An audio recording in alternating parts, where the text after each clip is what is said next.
नमस्कार, स्वागत है आप सभी का कालचक्र में। मैं हूं विपनेश माथुर और मेरे साथ हैं प्रश्न कुंडली विशेषज्ञ पंडित सुरेश पांडे जी। पंडित जी, बहुत बहुत स्वागत है। धन्यवाद। सूर्य उजाला है तो शनि अंधकार है, सूर्य सफलता है तो शनि संघर्ष है, सूर्य सुख है तो शनि कष्ट है।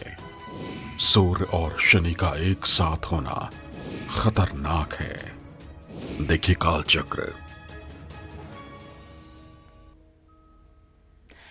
जी हाँ, जब उजाला और अंधेरा एक साथ हो, जब संघर्ष और सफलता एक साथ हो, जब सुख और कष्ट एक साथ हो, तो आप क्या मिलने की उम्मीद ज्यादा कर सकते हैं? जाहिर है ये बहुत ही मुश्किल सवाल है आप सभी के लिए, लेकिन ये मुश्किल तब और बढ़ जाती है जब सूर्य और शनि की बात हो। जी हाँ, कुंडली में अगर सूर्य और शनि एक साथ हो तो फिर समझना और मुश्किल हो जाता है कि सूर्य से सुख मिलेगा या शनि से कष्ट मिलेगा। सूर्य और शनि का संगम क्या वाकई खतरनाक होता है? सूर्य और शनि का साथ होना क्या विनाशकारी हो सकता है? आज ये सब बताने वाले हैं कालचक्र में पंडित सुरेश पांडे जी। तो आज की चर्चा तो हमारी खास है ही, ध्यान से आज कालचक्र का शो देखिएगा। लेकिन आज का दिन भी बहुत खास है क्योंकि आपके हमारे सबके प्यारे और प्रसिद्ध पंडित सुरेश पांडे जी का आज जन्मदिन है। जी हाँ, आप भी अपने घर बैठे पंडित जी को जन्मदिन की ढेरों शुभकामनाएं दीजिए। तो पंडित जी, सबसे पहले मेरी तरफ से आपको जन्मदिन की ढेरों शुभकामनाएं। धन्यवाद। चलिए, इसी के साथ चर्चा की हम शुरुआत कर लेते हैं। सूर्य और शनि का कुंडली में एक साथ होना खतरनाक क्यों होता है? क्यों लोग सूर्य और शनि के मेल से इतना डरते हैं? आइए पंडित जी से सबसे पहले यही जानते हैं। तो पंडित जी, ये मेल इतना खतरनाक क्यों हो जाता है? क्यों लोगों को डर लगता है? देखो, सूर्य आत्मकारक है। सूर्य को आत्मकारक कहा गया है और बिना सूर्य के सृष्टि की कल्पना भी संभव नहीं है जी। अगर एक ग्रह सूर्य को माइनस कर दिया जाए तो आप इस सृष्टि की कल्पना भी नहीं कर सकते। और उसका परिणाम यह है कि अगर एक हफ्ते तक बादलों के बीच में सूर्य छिपा रहता है और नहीं दिखाई देता है जाड़ा के दिनों में, ठंडी के दिनों में, तो आप देखिए वनस्पतियां पीली होने लगती हैं, वनस्पतियों का हरा रंग गायब हो जाता है। बिल्कुल। और शनि को ज्योतिष शास्त्र में, वैसे तो ये मंद ग्रह है, शीतल स्वभाव का है। मंद का मतलब होता है बहुत धीमी गति से चलने वाला। 9 ग्रहों में सबसे ज्यादा धीमी गति से अगर कोई ग्रह चलता है तो विपने शनि जी। ये 30 साल में पृथ्वी का एक चक्कर लगाता है। सूर्य 365 दिन, 15 घटी, 15 पल, 57 विपल में पृथ्वी का एक चक्कर लगाता है जी। और चंद्रमा 27 दिन में पृथ्वी का एक चक्कर लगाता है।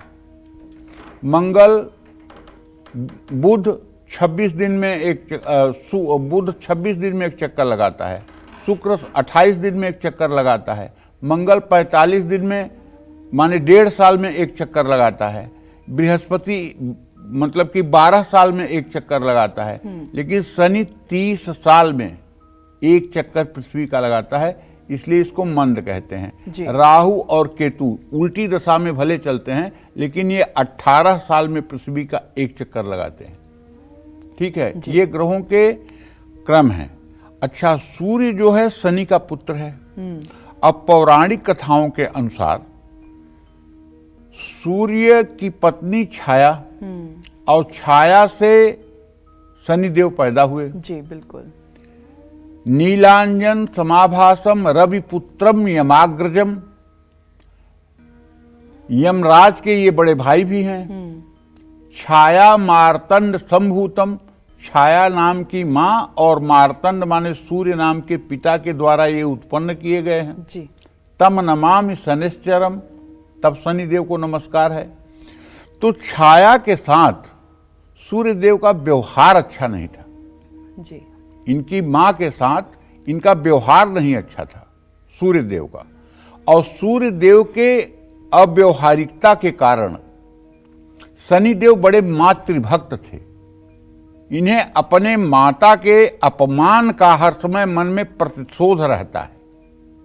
इसलिए जरा सा भी अगर इन्हें मौका मिलता है तो सूर्य को शनिदेव दबोच लेते हैं। अगर सूर्य पर शनिदेव की पूरी दृष्टि पड़ जाए तो समझ लो कि सूर्य जिस भाव का भावेश है ज्योतिष में, वो भाव उथल पुथल हो जाता है। लेकिन अब सूर्य को ऐसी शक्ति प्राप्त है कि उनके सानिध्य में जो भी ग्रह आता है 12 डिग्री के अंतर्गत बुध को छोड़ करके बाकी सारे ग्रह निस्तेज और अस्त हो जाते हैं। शुक्र सबको अस्त कर देता है।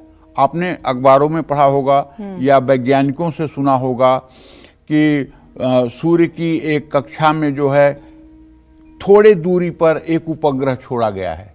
ये नहीं सुना होगा कि सूर्य की कक्षा में छोड़ा गया है। सूर्य के पास मतलब कि जो है केवल 1 करोड़ किलोमीटर की दूरी पर छोड़ा गया है, क्योंकि सूर्य के नजदीक तो जाने की कल्पना भी नहीं हो सकती है। जो जाएगा वो तुरंत जल जाएगा जी। तो सूर्य के सानिध्य में जो जाता है 12 डिग्री के अंतर पर ही वो निस्तेज हो जाता है, उसका सारा प्रभाव नष्ट हो जाता है। वो सारे ग्रहों की बात कह रहा हूं। जैसे चंद्रमा 12.5 डिग्री सूर्य से जब 12.5 डिग्री पहले रह जाता है तभी वो अस्त हो जाता है, अमावस्या हो जाती है। मतलब रात में 1 सेकंड के लिए भी आपको चांदनी नहीं दिखाई देगी जी। अमावस्या हो जाती है। इसको ज्योतिष शास्त्र में अधम योग कहते हैं। इस योग में पैदा हुआ बंदा चाहे 100% का बढ़िया से बढ़िया मेहनत करे, लेकिन उसे कभी 60-70% से ज्यादा रिजल्ट नहीं मिलता, चाहे वो दिवाली के दिन ही क्यों ना पैदा हुआ हो। दिवाली तो महामंगल मानी जाती है ना सनातन धर्म में, लेकिन अगर दिवाली के दिन भी कोई पैदा हुआ होगा और सूर्य चंद्रमा में 12.5 डिग्री से कम का अंतर होगा तो वो चाहे जितनी पहाड़ खोद ले, लेकिन उसको निकलने वाला है उसका आधा ही परिणाम, कभी पूरा परिणाम नहीं मिलेगा। उसको अधम योग बोलते हैं। उसको अधम योग बोलते हैं। ठीक है ना। हमारे यहाँ तो अब इस समय ज्योतिषी लोग केवल चर्चा करते हैं काल सर्प दोष की जी। जो ज्योतिष का कोई योग ही नहीं है। किसी मनीषी ने, किसी ऋषि ने काल सर्प योग की कोई चर्चा नहीं की, जबकि इसकी बहुत चर्चा होती है। बहुत चर्चा इसलिए होती है कि हिंदी की पॉकेट बुक्स जो छपी हुई हैं उसमें काल सर्प योग पहले आया, उसके बाद 12 प्रकार का काल सर्प योग आया, अब 144 प्रकार का काल सर्प योग आ गया है। कलिमल ग्रसे धर्म सब लुप्त भय सदग्रंथ, दम्भिन निजमत कल्पिकर प्रगट किए बहुपंथ। ये पाखंडियों ने अपनी मतलब की रचना करके और एक ऐसा नया आयोजन कर दिया, जबकि आपके मुताबिक ऐसा कुछ नहीं है। होता ही नहीं है। अगर होता है कोई प्रमाण दे दे कि हमारे 18 प्रणेता जो ज्योतिष के हुए उसमें से किसी प्रणेता ने काल सर्प योग की चर्चा किसी हमारे ग्रंथ में की है तो मैं उस ज्योतिषी जी के यहाँ झाड़ू पोछा लगाऊंगा। होता ही नहीं है। ये केवल भयभीत करने वाली बात है, या जो हिंदी पॉकेट बुक्स की किताबें पढ़े हैं, जिन्होंने ज्योतिष के शास्त्रों का, ज्योतिष के मूल ग्रंथों का अध्ययन नहीं किया है, वो कह सकते हैं। जो जरा सा भी मतलब कि ज्योतिष शास्त्र का अध्ययन किया होगा वो ये बात कह ही नहीं सकता है कि किसी की कुंडली में काल सर्प दोष होता है। बिल्कुल। हाँ, सर्प शापा सुच्छ योग होता है। बृहद पाराशर होरा शास्त्र में संतान श्राप को अध्याय है जिसमें 16 प्रकार के श्राप से संतान की हानि होती है। उन 16 प्रकार के श्रापों में पहला श्राप जो है वो सर्प शापा सुच्छ योग है। मंगल के घर में जब राहु होता है पंचम भाव में, या मंगल की दृष्टि उस भाव पर राहु के ऊपर होती है तो सर्प शापा सुच्छ योग होता है। ऐसे लोग पूर्व जन्म में नाग हत्या किए होते हैं या इस जन्म में नाग वंश का नुकसान किए होते हैं, जिसकी वजह से नाग के कोप के कारण या तो गर्भ नष्ट होते हैं या संतान प्राप्त होकर के संतान प्रायः बीमार रहता है। इसके लिए शास्त्रों में कहा गया है, बृहद पाराशर होरा शास्त्र में कहा गया है कि 2 ग्राम सोने की नाग मूर्ति बनवा करके और किसी ज्योतिर्लिंग में विधिवत भगवान शिव का अभिषेक करके और सोने का नाग जो है दान करना चाहिए। अगर संभव हो सके तो भूमि दान, अन्नदान भी करना चाहिए। ये सब विधि है। जी। सर्प सापात सुत क्षय योग है, लेकिन उसको काल सर्प योग से जोड़ना ये मिथक है, ये एकदम गलत है, 100% गलत है। और मैं दावे के साथ पूरे नेशनल चैनल पे ये बात कह रहा हूं, दमदारी से कह रहा हूं। जी। ठीक है जी। मुझे भी कम से कम 50 साल तो ज्योतिष पढ़ते हो गया, बिल्कुल, बिल्कुल। आज तक किसी शास्त्र में मैंने नहीं पढ़ा जहां काल सर्प योग का वर्णन हो। और हम भी उम्मीद करते हैं कि काल्प सर्प दोष कुछ नहीं होता है, ये जो भ्रम है या फैलाया जा रहा है ये पंडित जी द्वारा दूर हो गया होगा और आप भी इसको लेकर अलर्ट रहेंगे, अवेयर रहेंगे। तो पंडित जी, सूर्य और शनि का मिलन इतना खतरनाक क्यों माना गया है? देखो ऐसा है विपिनेश जी। सूर्य और शनि आपस में शत्रु हैं बेटा, भले ये पिता पुत्र हैं लेकिन आपस में ये शत्रु हैं। जी। और सूर्य और शनि का मिलन खतरनाक हो सकता है क्योंकि शनि और सूर्य का कोई मेल ही नहीं। जी। ऐसे में कोई, ऐसा मैं इसलिए कह रहा हूं कि सूर्य पिता तो शनि पुत्र, सूर्य गर्म तो शनि ठंडा, सूर्य अग्नि तत्व है तो शनि वायु तत्व है, सूर्य पूरब है तो शनि पश्चिम है, सूर्य सफलता है तो शनि संघर्ष है, सूर्य सात्विक है तो शनि तामसिक है, सूर्य प्रकाश है तो शनि अंधकार है। सब एक दूसरे के अपोजिट ही तो है ना। जी। है ना। हाँ, तो कुंडली में अगर सूर्य और शनि एक साथ हों तो पिता और बच्चों में लगाव तो हो सकता है, लेकिन इनके विचारों में मतभेद हमेशा रहेगा। जब भी ये लोग बातचीत शुरू करेंगे तो विवाद होने की संभावना बढ़ जाएगी, अहंकार के कारण टकराव की स्थिति बन सकती है। ऐसे बच्चे करियर में अपने पिता के विपरीत चुनाव करते हैं। पिता से प्यार होता है लेकिन बच्चे उनकी ये बात बता नहीं पाते हैं। जिनकी कुंडली में सूर्य शनि एक साथ हैं और अशुभ स्थिति में हैं, ऐसे लोग जब अपने पिता के साथ एक ही घर में रहते हैं तो दोनों की तरक्की, सेहत और काम में तकलीफ मिलती है। आर्थिक मामलों में पैतृक सहयोग नहीं मिलता है और पिता का स्वास्थ्य भी प्रभावित होता है या पिता से दूर रहना पड़ सकता है। सूर्य आत्मविश्वास का कारक ग्रह है। शुक्रो शुक्रस्य तथा नेत्रम चंद्रमा मनसस्तथा आत्मा वैदिन कृते यत्र बुधो बालत्व धीमतः। सूर्य आत्मा का कारक है मेरे भाई, लेकिन जब नीच का सूर्य माने तुला राशि में सूर्य, जहां शनि उच्च का होता है वहीं सूर्य नीच का होता है। 10 डिग्री पर सूर्य नीच का, परम नीच का होता है और 20 डिग्री पर शनि तुला राशि में परम उच्च का होता है। जब दोनों की युति या दोनों एक साथ रहते हैं तो ऐसे लोगों के आत्मविश्वास में बहुत कमी आती है। कुंडली में सूर्य शनि की युति किसी भी व्यक्ति को अहंकारी बनाती है। सूर्य शनि की युति व्यक्ति पर कम उम्र में ही जिम्मेदारियों का बोझ डाल देती है।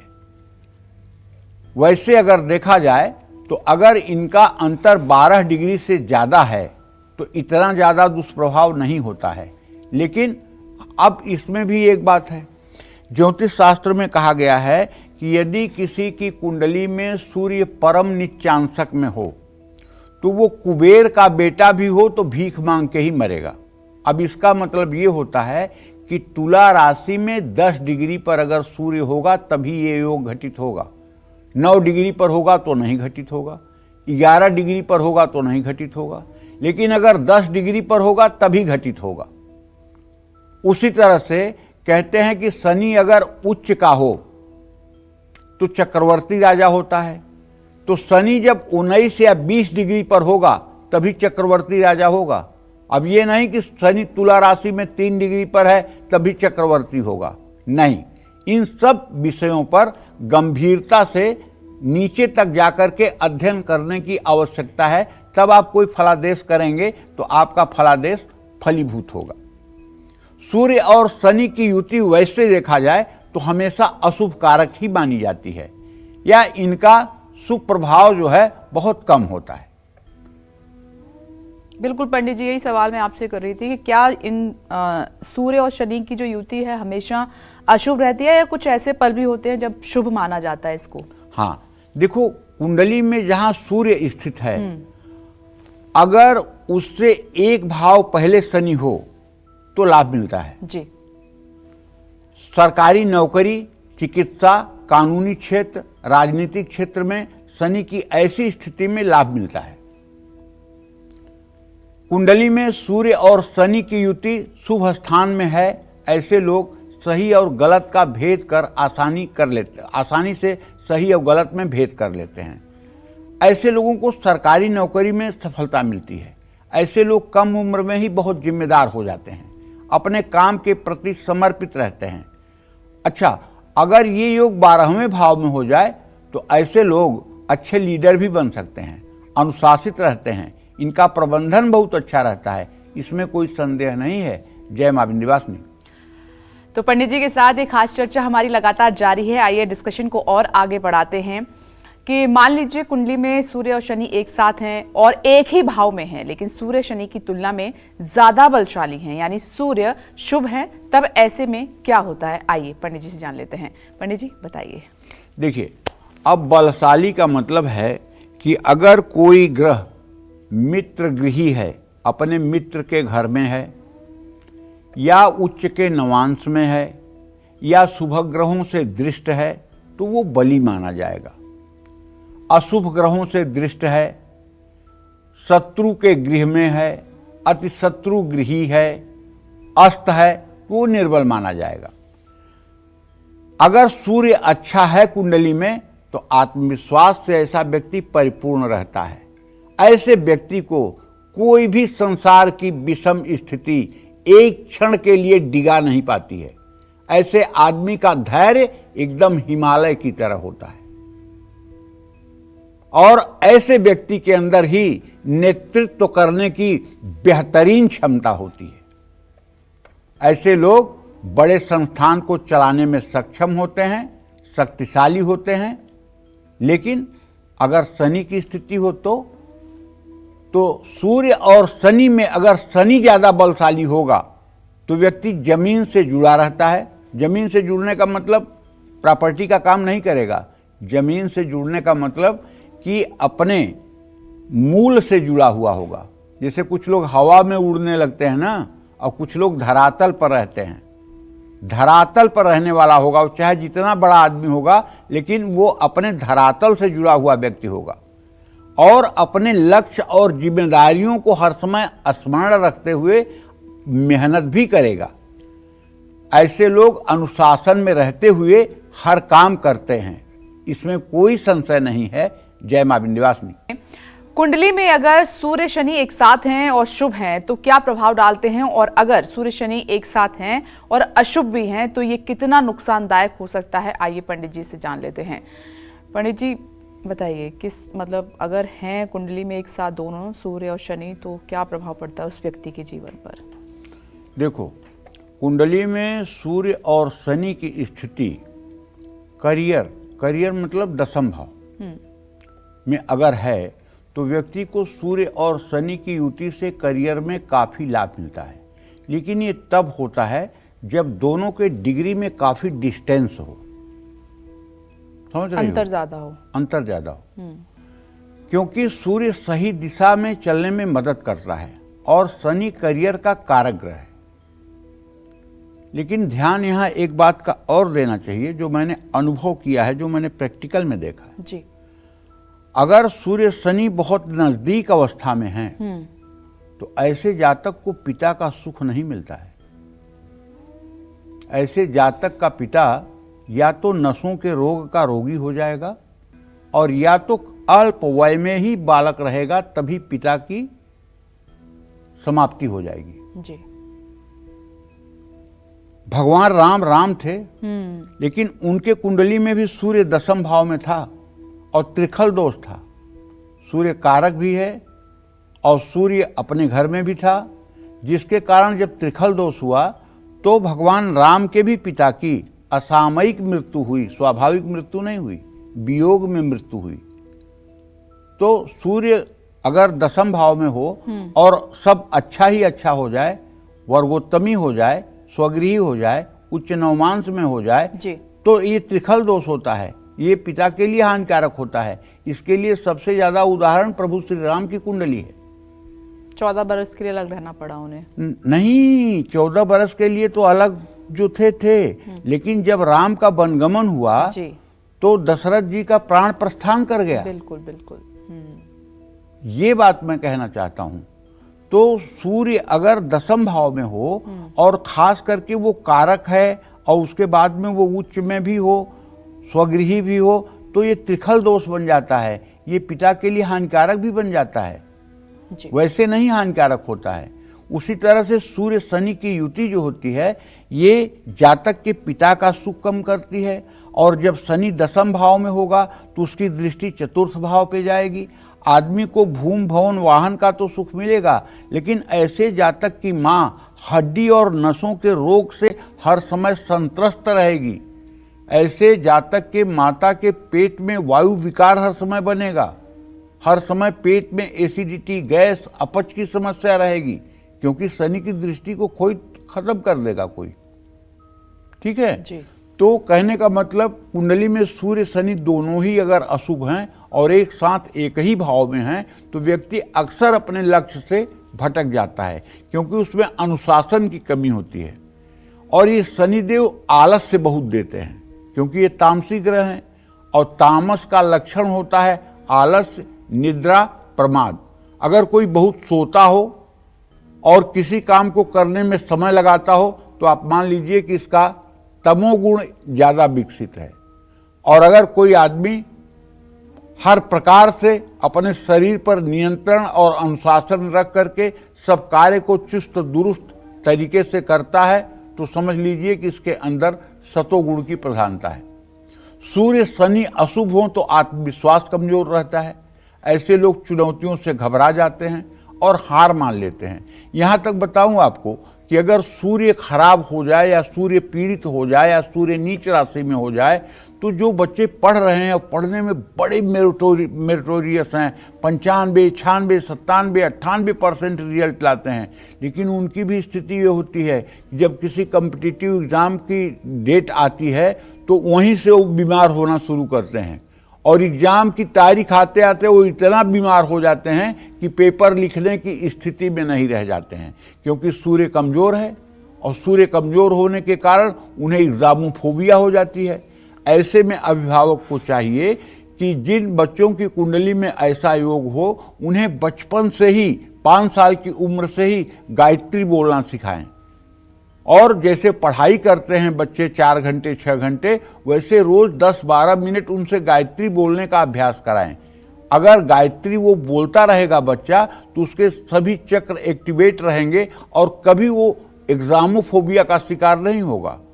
और अगर नहीं आपने बुलवाया है और बच्चा अब 18-20 साल का हो गया है तो इसके लिए फिर 12 ब्राह्मणों से 31,000 सूर्य के वैदिक मंत्रों का अनुष्ठान कराना चाहिए, हवन तर्पण मार्जन करवाना चाहिए, और ये उपाय हर 1 साल के बाद कम से कम 4 बार करवाना चाहिए। इससे बच्चे का आत्मविश्वास, कॉन्फिडेंस बिल्टअप होता है और परीक्षा में सही रिजल्ट लेकर आता है। ऐसे लोग काम पूरा करने के लिए शॉर्टकट अपनाने की कोशिश ज़्यादा करते हैं। ऐसे लोगों में अहंकार सबसे ज़्यादा भरा हुआ होता है। इनके पास अपनी गलतियों को छिपाने के कारण मौजूद होते हैं, और जब इनकी गलतियों पर आप चर्चा करेंगे तो चिल्लाकर बोलेंगे, और ज़्यादा आप बोलेंगे तो घर में सामान का तोड़ फोड़ करेंगे।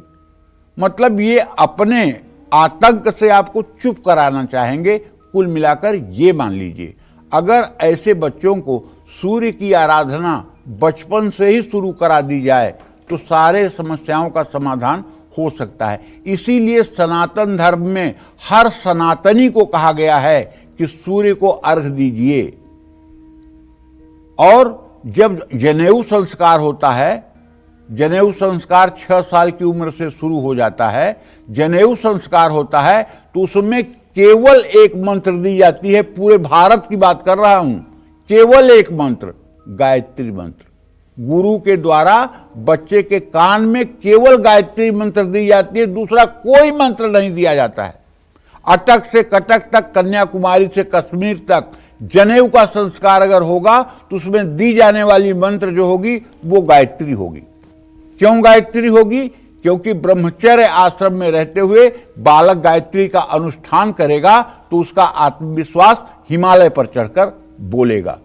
और आज जनेऊ ही नहीं लोग कर रहे हैं, कह रहे हैं मेरे यहां तो शादी में होती है। अरे पहले शादी 13 साल 12 साल 14 साल की उम्र में होती थी, बच्चा ब्रह्मचारी रहता था, तब जनेऊ होता था। बात समझ में आती है? आज 30 साल 32 साल 34 साल के बूढ़ों की शादी हो रही है और आप जनेऊ 34 साल में करोगे। कौन से ब्रह्मचर्य का पालन करेगा वो?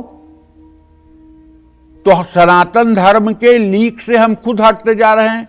और जब दुख पाते हैं तो कभी किस्मत को दोष देते हैं, कभी भगवान को दोष देते हैं, कभी कहते हैं पड़ोसी ने कुछ कर दिया है, कभी कहते हैं किसी ने शादी बांध दिया है, कभी कहते हैं किसी ने मेरे घर के ऊपर कुछ कर दिया है। कई परत दुख पावें, सिर धुन धुन पछताएं, कालहि कर्म ईश्वर मिथ्या दोष लगाए। अपनी तरफ उंगली नहीं करेंगे कि मेरे भाग्य या मेरे कर्म खराब हैं जो मैं भुगत रहा हूं। नहीं, इन्होंने मेरे ऊपर कुछ कर दिया है इसलिए भुगत रहा हूं, पड़ोसी ने कुछ कर दिया है इसलिए भुगत रहा हूं। बस नाना प्रकार के बहाने चाहिए अपनी कमी छिपाने के लिए। देखिए, आप अपने बच्चों को धन दौलत मकान प्रॉपर्टी दीजिए न दीजिए कोई बात नहीं, लेकिन अगर आप उन्हें उत्तम संस्कार दे दीजिए तो मैं दावे के साथ कह सकता हूं दुनिया की सारी सुख सुविधा उसके चरणों में चरण की दासी बन जाएंगी। केवल अच्छा संस्कार दीजिए, लेकिन अच्छा संस्कार तब दोगे ना जब आपके पास होगा। जब आप ही के पास नहीं है तो कहां से दोगे? और नहीं है तो कम से कम घर में गीता रामायण रख लीजिए, रोज गीता रामायण का अध्ययन करिए, अपने आप संस्कार जागृत होने लगेंगे। जय मां विंध्यवासिनी। चलिए आगे बढ़ते हैं, चर्चा को आगे बढ़ाते हुए बात करते हैं कि कुंडली के अलग अलग भाव में सूर्य शनि की युति हो तो उसका क्या फल मिलता है, ये समझेंगे। और शुरुआत करते हैं कुंडली के पहले भाव यानी कि लग्न से। पंडित जी बताएं। देखो, लग्न को शरीर का भाव माना जाता है। शरीर का दुख सुख रूप रंग ये सब मतलब कि जो है देखा जाता है। पहली बात जान लो कि सूर्य शनि की युति अगर लग्न में है, शरीर भाव पर है, तो पहली बात तो व्यक्ति का रंग सांवला होगा। चाहे कितना भी भगवान उसमें उल्टा पुल्टी कर दें, वो गोरा नहीं हो सकता भारत में। इंग्लैंड में नहीं, इंग्लैंड में तो गोरा हो जाएगा।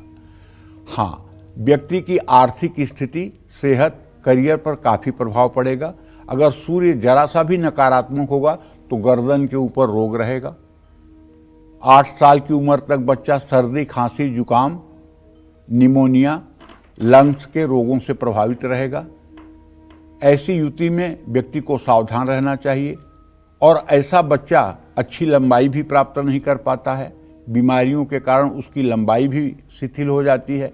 5 feet 3 inch 4 inch 5 inch 6 inch पे जाके रुक जाता है। तो भाई अगर ऐसी स्थिति हो तो मैं तो कहूँगा कि बच्चे को सूर्य की आराधना बचपन से ही शुरू करा देना चाहिए।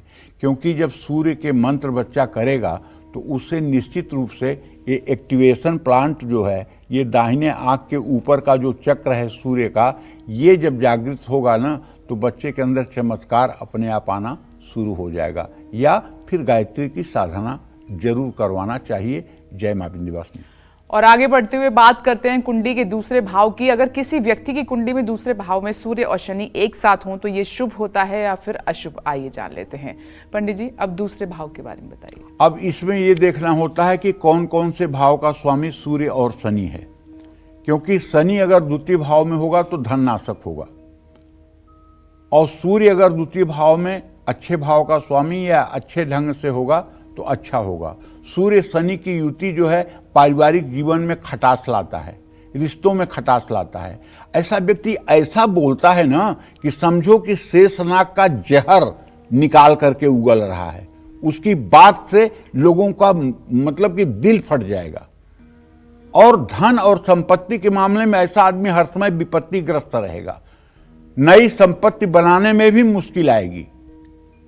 लेकिन इस युति में अगर सूर्य बलशाली हो तो संपत्ति बनाना संभव हो जाता है। अब यहां बलशाली का मतलब या वो मेष राशि के 10 डिग्री पर हो, या उच्च के नवांश में हो, या शनि से बहुत ज्यादा अंतराल पर हो, तभी ये संभव है। नहीं तो द्वितीय भाव में सूर्य शनि की युति अच्छी बात नहीं है। और अगर चंद्रमा की दृष्टि पड़ जाए उस पर पूरी दृष्टि, तब तो कुछ पूछना ही नहीं है। तब तो दिन में भी शराब चाहिए, रात में भी शराब चाहिए।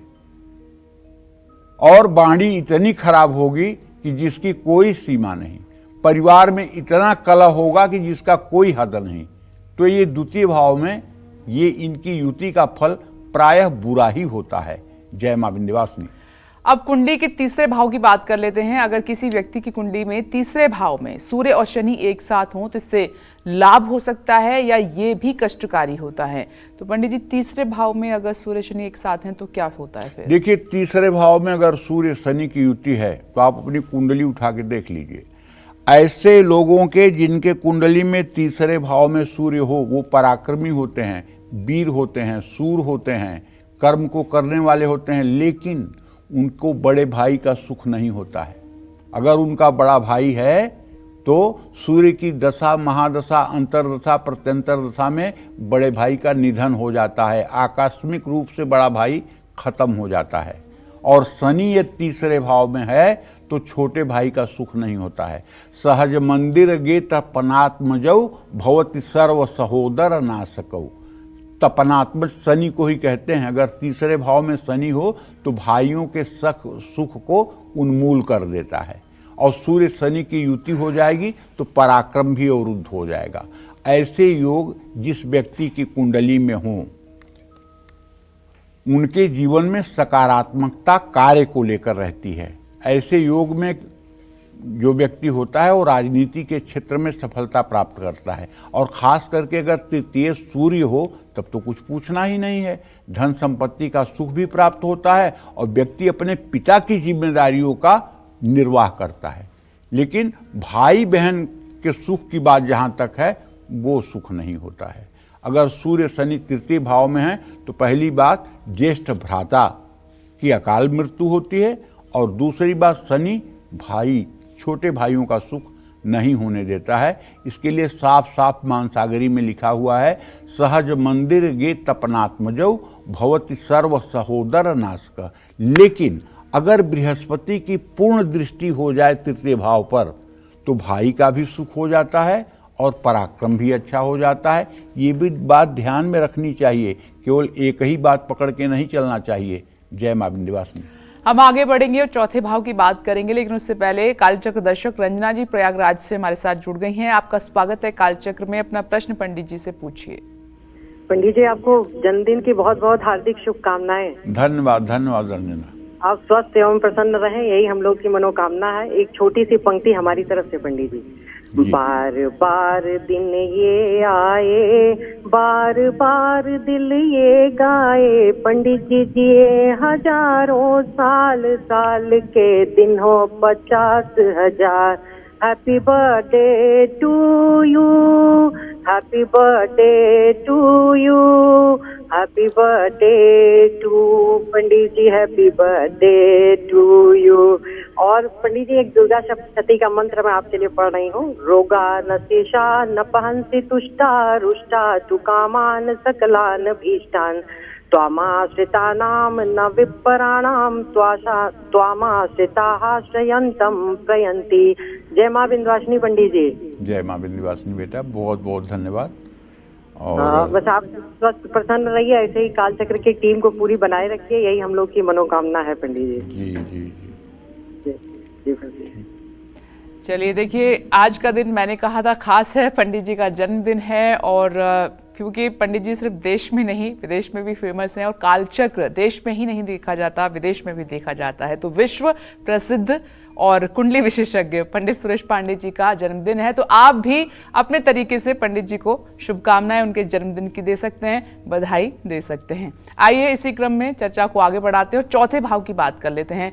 अगर व्यक्ति की कुंडली में चौथे भाव में सूर्य और शनि एक साथ हों तो ये दुर्भाग्य का कारण बनता है या सुख देता है? आइए पंडित जी से जान लेते हैं। पंडित जी, अब चौथे भाव के बारे में बताइए। कुंडली में चौथा भाव जो है सुख भाव होता है। इससे माता, भूमि, भवन, वाहन और राजनीति का विचार होता है। सूर्य शनि की युति चौथे भाव में शुभ नहीं मानी जाती है। ऐसे में माता पिता से विवाद होता ही रहता है। जीवन साथी का साथ मिलता है लेकिन उनकी सेहत प्रभावित रहती है। व्यक्ति के साथ कुछ दुर्भाग्यपूर्ण घटनाएं भी हो सकती हैं।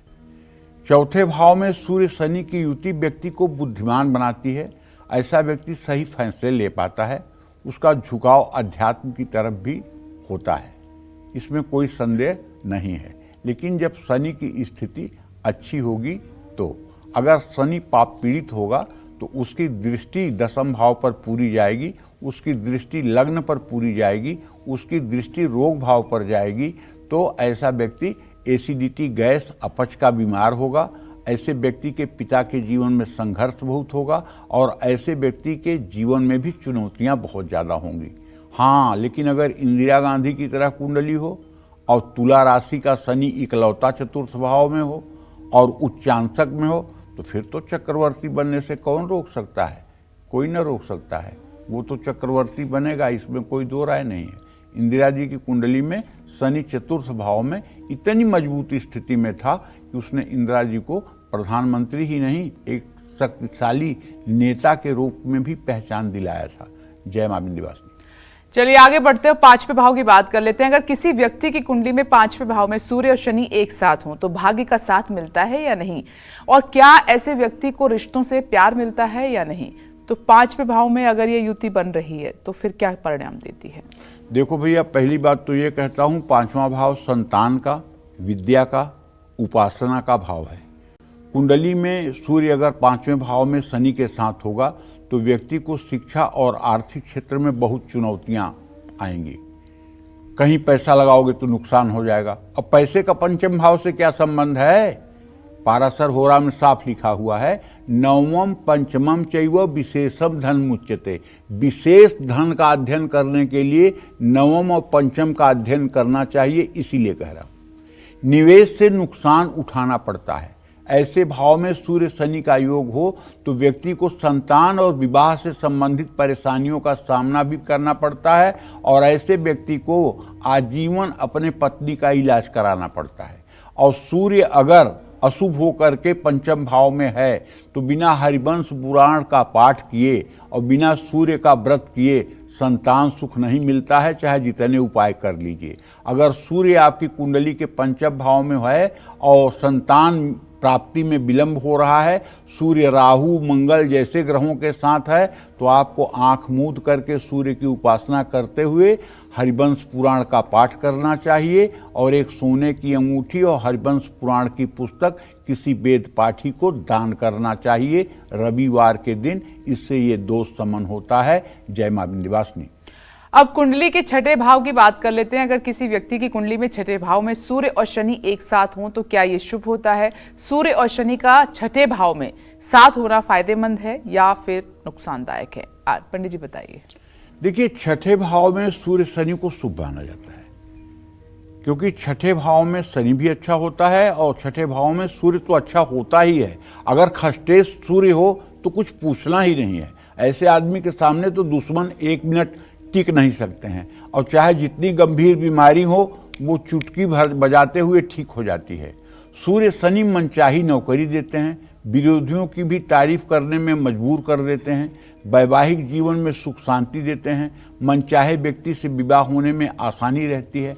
लेकिन व्यक्ति क्रोधी स्वभाव का होता है, चिंता, डिप्रेशन और अनिद्रा उसको परेशान कर सकती है। खास करके अगर शनि अस्त होगा तो ऐसी स्थिति भी बनेगी।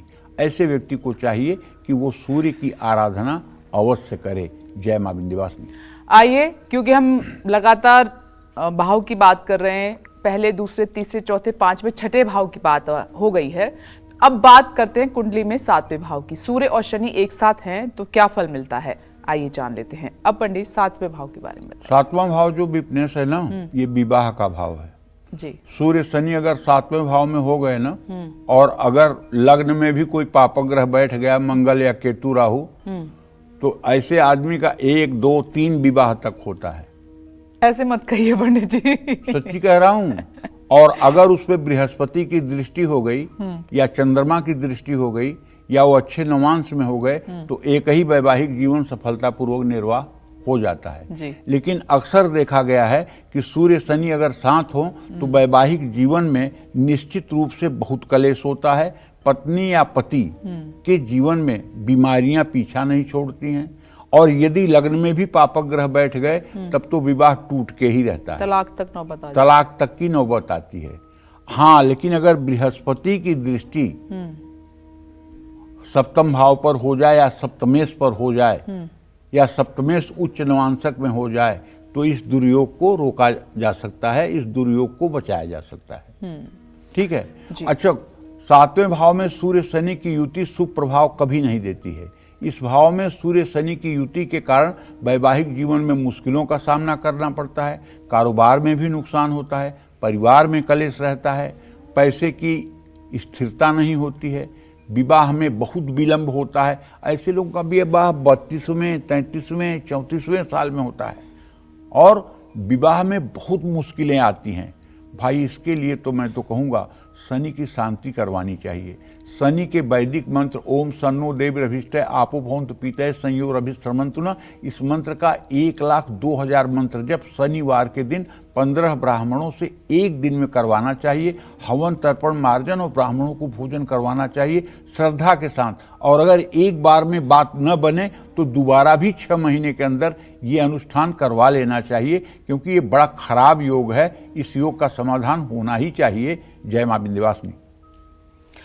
पंडित जी, ब्रेक का वक्त है, लेकिन आज का दिन बड़ा शुभ है। आप कुछ संयोग की बात कह रहे थे। देखो, संयोग की बात मैं इसलिए कह रहा था, तुमसे जो मैं बात कर रहा था वो इसलिए कह रहा था कि जब मैं पैदा हुआ था तो उस दिन भी माघ कृष्ण पक्ष की ये संकष्टी गणेश चतुर्थी थी, मघा नक्षत्र था और 17 तारीख थी। और 65 साल बाद आज हिंदी और अंग्रेजी दोनों हिसाब से मेरा जन्मदिन है। मैं इसलिए कह रहा था कि 65 साल में ये संयोग बना है कि मघा नक्षत्र भी है, चतुर्थी तिथि भी है, 17 तारीख भी है। मतलब हिंदी और अंग्रेजी दोनों हिसाब से ये बहुत कम संयोग होता है कि आदमी का जन्मदिन आए जी। तो इसीलिए मैं कह रहा था कि आज का ये 65 साल में बड़ा दुर्लभ संयोग हमारे जन्मदिन का है। ये 65 साल के बाद ये संयोग बना है। बिल्कुल, ये जानना जरूरी भी था। और पंडित जी से इसी बारे में बातचीत भी हो रही थी कि आज का दिन, पंडित जी का जन्मदिन तो है, लेकिन बहुत ही दुर्लभ और शुभ संयोग में 65 साल बाद ऐसा हुआ है, ऐसा दिन आया है, ये शुभ मुहूर्त आया है। अगर किसी व्यक्ति की कुंडली में 8वें भाव में सूर्य और शनि एक साथ हों तो ये कितना शुभ या कितना अशुभ हो जाते हैं, आइए पंडित जी से जान लेते हैं। पंडित जी, 8वें भाव में अगर सूर्य और शनि हैं साथ में तो फिर क्या फल मिलता है? देखो भाई, 8वें भाव में सूर्य शनि की युति हो तो व्यक्ति पर सकारात्मक और नकारात्मक दोनों प्रकार के प्रभाव पड़ते हैं। करियर में काफी चुनौतियां आती हैं, नौकरी ढूंढने में परेशानी होती है, और अगर किसी पापक ग्रह की दृष्टि अष्टम भाव पे हो जाए तो ऐसा व्यक्ति कम उम्र में गुदा रोग, मतलब बवासीर, पाइल्स, भगंदर का रोगी हो जाता है और बहुत जिंदगी नारकीय हो जाती है। और चूंकि शनि जब अष्टम में रहेगा तो उसकी दृष्टि 3तीय भाव पर पड़ेगी, और 3तीय भाव पर अगर दृष्टि पड़ी और वो 10म भाव का स्वामी शनि नहीं है तो व्यवसाय को अस्त व्यस्त कर देगा, नौकरी को अस्त व्यस्त कर देगा, उसमें काफ़ी संघर्ष का सामना करना पड़ेगा। लेकिन हाँ, अगर वहाँ मकर और कुंभ राशि है तो ऐसा आदमी लोहे के व्यवसाय में, स्टील के व्यवसाय में, पेट्रोलियम के व्यवसाय में आकाश की बुलंदियां भी छू सकता है। लेकिन व्यक्ति का झुकाव धर्म कर्म में ऐसे व्यक्ति का झुकाव होता है। लेकिन कुल मिलाकर के अष्टम भाव में सूर्य शनि की युति अच्छी नहीं मानी जाती है। जय मां विंध्यवासिनी। आइए आगे बढ़ते हैं, 9वें और 10वें भाव की बात कर लेते हैं। सूर्य शनि की युति अगर इन दोनों भाव में बनती है तो क्या फल मिलता है, शुभ होता है या नहीं, ये जानते हैं पंडित जी से। पंडित जी, अब दोनों भाव 9वां और 10वां दोनों बताइए। देखिए, कुंडली में 9वें भाव को भाग्य भाव कहते हैं और 9वें भाव का कारक भी एक तरह से सूर्य को माना जाता है। सूर्य शनि की युति यात्राओं से लाभ दिलाती है। 10वें भाव में सूर्य शनि की युति करियर में सफलता दिलाती है, लेकिन कभी कभी भ्रम की स्थिति भी रहती है। जिस महीने सूर्य शनि का गोचर हो रहा हो उस महीने नया काम शुरू ना करें और नई नौकरी भी नहीं करनी चाहिए। जय मां विंध्यवासिनी। चलिए अब बात करते हैं आज के लकी ईमेल कुंडली विजेता की। बात कर लेते हैं। आज के हमारे ईमेल कुंडली विजेता हैं अमृतसर के रहने वाले वरुण कुमार और इनकी मौसी जी संजोगिता जी हमारे साथ इस वक्त लाइव जुड़ गई हैं। आपका बहुत बहुत स्वागत है। आप वरुण कुमार को लेकर कुछ सवाल पंडित जी से करना चाहती हैं, प्लीज पूछिए। हेलो पंडित जी, राम राम। हाँ, राम राम। पंडित जी, आपको जन्मदिन की बधाई हो। धन्यवाद। पंडित जी, वरुण कुमार की मैं मासी बोल रही हूँ। वरुण कुमार को 5-6 महीने से बहुत परेशानियां आ रही हैं। उसकी परेशानियां कब कम होंगी? जिसका भी अच्छा काम करता है ना, उससे बुराई मिलती है उसको। और उसका एक केस भी चल रहा है, कब तक खत्म होगा, आगे का भविष्य कैसे रहेगा? देखो, ऐसा है, वरुण का जन्म 25 जुलाई 1987 को 1:11 पर रात्रि में जलंधर पंजाब में हुआ, जैसा डिटेल मुझे मिला है। और इसके हिसाब से देखा जाए तो वृषभ लग्न और मिथुन राशि की कुंडली है। इनकी कुंडली में सप्तम भाव में शनि बैठा हुआ है। ये भाग्य भाव का स्वामी है और भाग्य भाव को पूर्ण दृष्टि से देख रहा है। कर्मठ है लड़का, इसमें तो कोई दो राय नहीं है। लेकिन इसके आजीविका भाव का स्वामी जो है वो भी शनि है और वहां उसकी दृष्टि नहीं जा रही है। और मंगल इसके सप्तम भाव विवाह भाव का स्वामी होकर के अस्त हुआ पड़ा है। चंद्र, बुध और शुक्र की स्थिति इसके द्वितीय भाव में है। न तो ये जबान से किसी को तकलीफ पहुंचाता है, न तो ये अपने मतलब कि कर्मों से किसी को दुखी करता है, सबका सहयोग करने की कोशिश करता है। लेकिन सूर्य मंगल का अंगारक योग इसके अंदर गुस्सा बहुत ज्यादा देता है, जिसके कारण कभी कभी ये मतलब कि हिंसक हो जाता है और जिसके कारण मतलब कि न्यायालयी विवाद और मुकदमेबाजी ये सब चीजें भी जीवन में हैं। देखिए, अभी इनका खराब समय 18 दिसंबर 2026 तक है।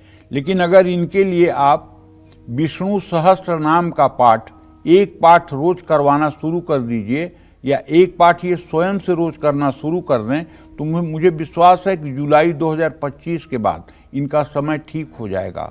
और इन्हें चाहिए कि एक सुंदर सा नीलम 6-6.5 रत्ती का चांदी की अंगूठी में बनवाकर और शनिवार को शुक्ल पक्ष में 4 बजे शाम अपने दाहिने हाथ की मिडिल फिंगर में पहन लें। डरने की कोई बात नहीं है, ये सूट करेगा और सफलता भी मिलेगी, इसमें कोई दो राय नहीं है। जय मां विंध्यवासिनी। पंडित जी, एक छोटा सा सवाल और है कि अगर कुंडली में शनि सूर्य दोनों हैं और शनि कमजोर है, सूर्य मजबूत हैं, तो फिर क्या होता है? फिर तो एकदम बल्ले बल्ले। ऐसे आदमी का मतलब कि आत्मबल इतना मजबूत रहेगा, आत्मबल इतना मजबूत रहेगा कि चाहे उसके हाथ में यहां से भाग्य रेखा हो या ना हो। देखो, अगर सूर्य मजबूत होगा तो ये जो दाहिना हाथ है ना, इसमें दाहिने हाथ, पुरुषों की बात कर रहा हूं, स्त्रियों का बायां हाथ, दाहिने हाथ की जो अनामिका उंगली है जिसको रिंग फिंगर कहते हैं, इसके नीचे जो है एक पतली सी लंबी सी रेखा होगी। अगर सूर्य मजबूत होगा तो जी। अगर ये रेखा नहीं है तो इसका मतलब सूर्य मजबूत नहीं है। और अगर ये रेखा है और हाथ में भाग्य रेखा बिल्कुल नहीं है तो भी ये आदमी राजा बनेगा, उसको कोई रोक नहीं सकता। क्योंकि सूर्य रेखा अगर उपस्थित है और भाग्य रेखा न भी हो तब भी वो राजा बनेगा, और भाग्य रेखा हो और सूर्य रेखा न हो तब भी जीवन में संघर्ष की स्थिति रहेगी जी। इसलिए सूर्य प्रकाश प्रकाश करें तब चंद्र प्रकाश दिखाई पड़ते हैं। सूर्य प्रमुख ग्रह है, अगर ये मजबूत हो गया तो सारी मजबूती अपने आप हो गई। और अगर एक साथ दोनों हैं तो उपाय क्या करने चाहिए? अगर दोनों एक साथ हैं तो खूब गायत्री की उपासना करनी चाहिए और हनुमान जी की उपासना करनी चाहिए।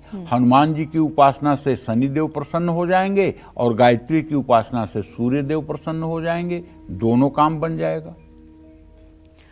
तो एक सवाल और है, क्योंकि ये कालचक्र दशों का सवाल है कि अगर ये दोनों का योग बन रहा है कुंडली में तो क्या हमेशा ही खतरनाक होता है? क्या हमेशा ही अशुभ फल मिलते हैं? नहीं। देखो, ज्योतिष शास्त्र में एक विधा है जिसे कोई ज्योतिषी आज के डेट में मैं समझता हूँ शायद अपनाता होगा।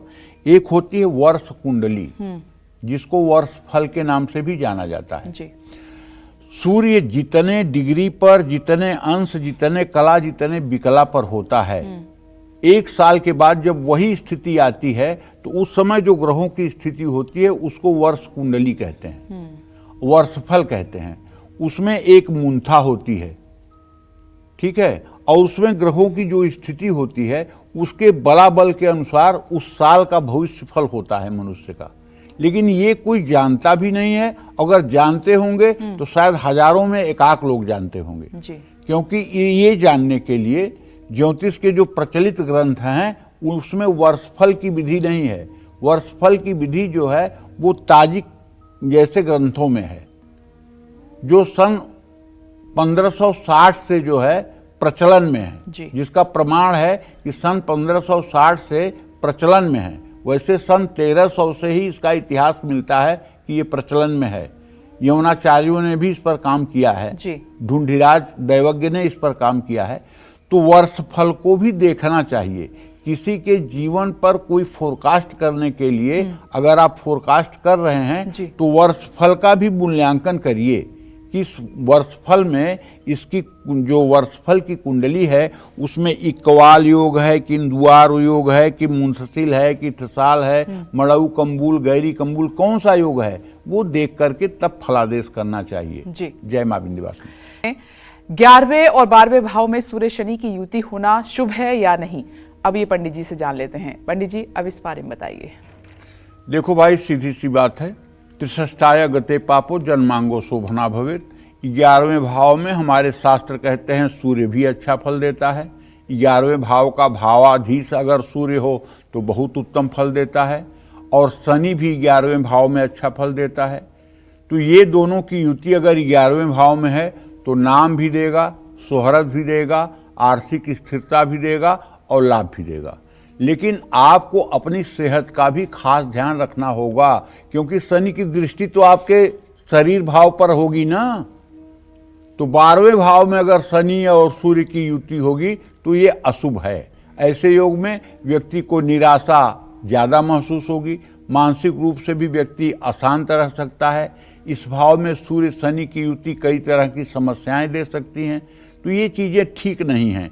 इसके लिए हमारे समझ से अगर ऐसा दुर्योग आपकी कुंडली में हो तो आपको सूर्य की बड़ी तगड़ी वाली उपासना करनी चाहिए। नित्य प्रातः आपको सूर्य को अर्घ्य देना चाहिए, और अगर हो सके तो गायत्री मंत्र का 3 माला जप करना चाहिए। अपना खान पान पूर्ण रूपेण सात्विक रखना चाहिए, और यदि आप शादीशुदा हैं तो रविवार के दिन ब्रह्मचर्य का एकदम कड़ाई से पालन करें, और अपने खान पान को जितना ज़्यादा आप सात्विक रखेंगे उतना ही भाग्य आपका साथ देगा। ये बात ध्यान रखिएगा, वरना 12वें भाव का सूर्य शनि का मेल बहुत ही दुख देता है, इसमें कोई संदेह नहीं है। जय मां विंध्यवासिनी। तो आज पंडित जी ने बताया कि सूर्य और शनि अगर एक साथ हैं, उनकी युति बन रही है, अगर आपकी कुंडली में दोनों एक साथ हैं तो फिर क्या असर पड़ेगा। पंडित जी इसके लिए आपका बहुत बहुत धन्यवाद। धन्यवाद। चलिए, इसी के साथ उम्मीद करते हैं कि आपको आज का विषय हमारा बहुत पसंद आया होगा। कल फिर एक नए विषय और आपकी परेशानियों को दूर करने के लिए ढेरों उपाय लेकर आएंगे हम पंडित सुरेश पांडे जी के साथ। तब तक के लिए कालचक्र की टीम को दीजिए इजाजत। नमस्कार।